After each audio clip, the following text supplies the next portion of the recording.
Hey, this is Jen from Peak Bodywork again. Today I'm going to show you how to do a Tensor Fasciae Latae stretch. So this is a muscle right here in the front of the hip. It attaches from the top of that iliac crest in that little pointy part of the front of your pelvis called the anterior superior iliac spine. Big long word name for that pointy part of the pelvis right by your hip pockets. Anyway, this muscle is really important because functionally the muscle is supporting the hip and pelvis during walking movements. It attaches to that IT band, that iliotibial tract that so many runners, cyclists have heard about and have issues with. One of the key problems with the TFL and having tension and excessive tension in this area is that it can limit hip extension, so the ability to bring your hip back. Sometimes if this muscle is really tight, it'll also abduct your hip out to the side, which changes the mechanics of the hip, can lead to some issues. Really important to get into, especially if you feel like you have a lot of chronic tension in the front of the hip. That hip flexor complex is feeling a little locked down. I would definitely target this area as well. It's kind of often overlooked, a little bit ignored as a stretch in that hip flexor complex.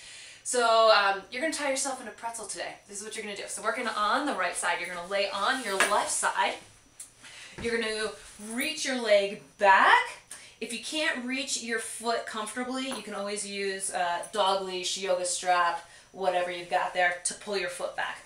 The key is when you're bringing your knee back, we want to bias first into a quadricep stretch by bringing the knee into a bent position. You're going to lift your knee up towards the ceiling, bring it back into a gentle hip extension, so the knee away from the front of your body.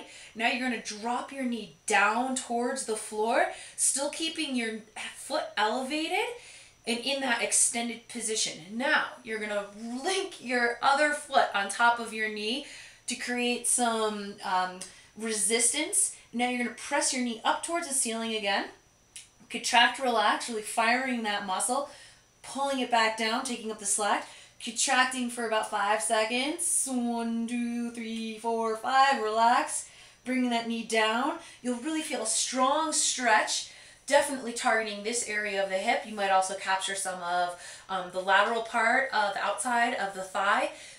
Spend a couple minutes doing that, both sides. Really effective stretch to help open up the front of the hip, create a little bit better hip extension, reduce some of that low back hip pain that you might be experiencing. All right, good luck. I'll see you next time.